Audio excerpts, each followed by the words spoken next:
So you've been in the business for 14 years. Where did you start at? 14 years in 2009 out here in North Hollywood. I'm from a little city called Huntington Park out here in Southeast Los Angeles. Hmm. Very Latino community, very heavy Latino community. And it just took me a while, man. I'm an older cat, yo. I'm 43 years old now. And so I started when I was like 29. And it was something Hmm. that was always on my bucket list. Something I always wanted to do. It was always in the back of my mind, a goal of mine I wanted to accomplish since high school. And you know how life takes you on different type of courses, right? And eventually I came back around to what I really wanted to do, and stand-up comedy was always there. And once I tried it out in 2009 at some open mic in North Hollywood at the Haha Comedy Club, shout outs to the Haha Comedy Club.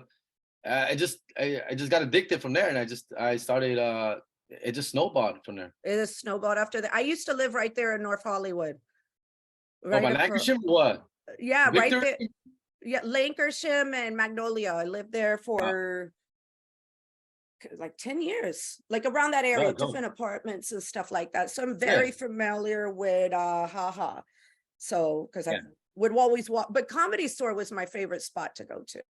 Comedy Store is always a vibe, you know. There's always a lot of people there, a lot of traffic, a lot of obviously comedian, a good hangout spot for them. And Mhm. yeah, I never really got into the Comedy Store scene too much. I was more like outside. I was pretty much performing everybody out everywhere else but the Comedy Store. The Comedy Store is one of those places where you have to consistently be showing up all the time. Mhm. And I didn't have time for all that. I really wanted to like just get to work right away, get to work, Right. and find as many mics as possible. I just didn't have the time for that, to be honest with you, dude. No, I But understand. everyone do I totally get it. You know what I'm saying? I kind of like wonder sometimes. I'm like, damn, how do people? I interviewed somebody recently, and she's an engineer, Karina Reyes. She's an engineer and a comic, and I'm like, how are you doing? I can barely do yeah, one dude. job. It's a commitment there. It's a commitment to be at the Comedy Store. And you know, when I started doing comedy, I was already a father of two little babies at the time, pretty much newborns. So it was hard for me to stay out late very long. So it was just a matter of me just going to an open mic, doing my Hmm. 5-10 minutes, coming straight home, and doing it again tomorrow. But going to a place like the Comedy Store, it helps you a lot because you network, you meet a lot of people, but you have to be there for several hours, dude, and just build that camaraderie and Right. that friendship with everybody else. So that's that time I didn't have, you know. No, I totally get it, because I was a single parent for a long time, and it's like when you have kids, there's no like, you got to hurry up home, and they got to be Yeah. up, and they want attention. They're right up in your face. They're hungry. Yep. Yep. Hell yeah. So I just basically found mics everywhere else in LA. And we're in LA, man. It's very similar to New York. Like LA Yeah. is obviously a place where there's always a mic going on, a stage for you to perform every day of the week. You know, it's just a matter of finding them. And Right. once I figured that little system out, Monday's here, Tuesday's there, Wednesday's over there, Thursday's over here. And that was my little formula every day, just working out stuff every day. So Damn. And how did you manage it with the kid? That's with kids growing up like that. That was because I saw something you posted about with the school sports, and I totally related. Yeah, bro. I just had a meeting this morning with my kids' basketball coach, man, about they have to raise $500. Y que la chingada. I'm just like, dog, really, fool? Like, I don't know, man. I can barely raise money for my rent here, dude. Come on. Yeah. But nah, it just it is what it is. It was hard at the time when I started comedy. I was married, so obviously I had my wife at the time. Hmm.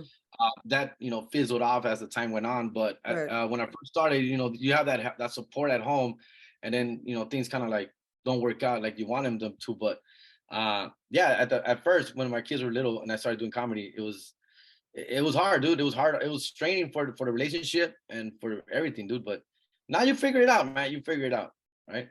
Yeah. No, you eventually do what, but I go back and I wonder, because my little one is 19, and I'm like, how the hell did I do this?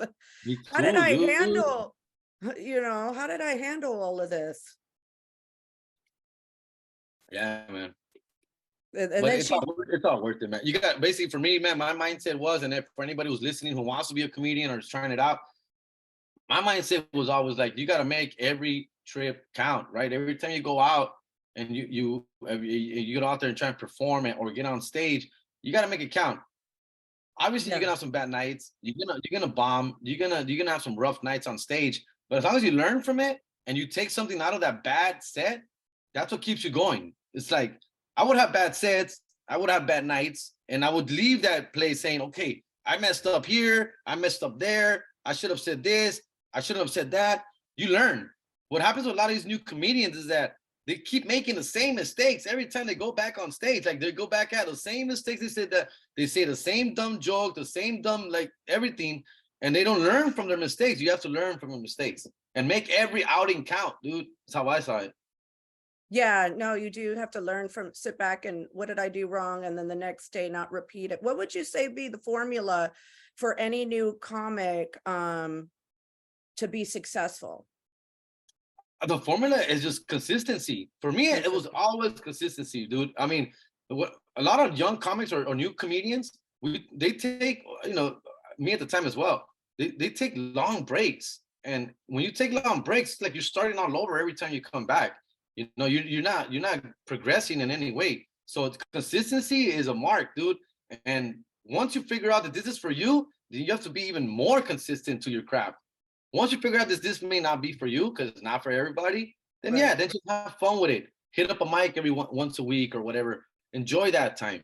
But if you really want to do this for real, it's consistency, man. It's just staying consistent on your goal, which means get on stage as much as possible, build your material, work on it, write it down, figure it out. It's all wordplay, it's all creative writing, it's all putting everything together, a funny thought together, putting it down on paper first, and then hoping it works on stage, right? And then if it doesn't work on stage, what didn't work? Was it my delivery? Was it whatever it is? It can be. So it's just a lot of that, it's a lot of work goes behind the scenes for a bit. No. And I love the way you're expressing that it's a craft, it's an art. Really is. That's what I really admire about comedians, because you are pulling your own material out of you, and then you're performing it in front of an audience, and then you got to read that audience. Yep. And that is, yeah. Go ahead. Yeah. Not everything's gonna work. Yeah. And to me, the reading, that's why I said, like, I kind of made the show too, to kind of like give more Latinos like a chance to be seen by both coasts, because every city is so different.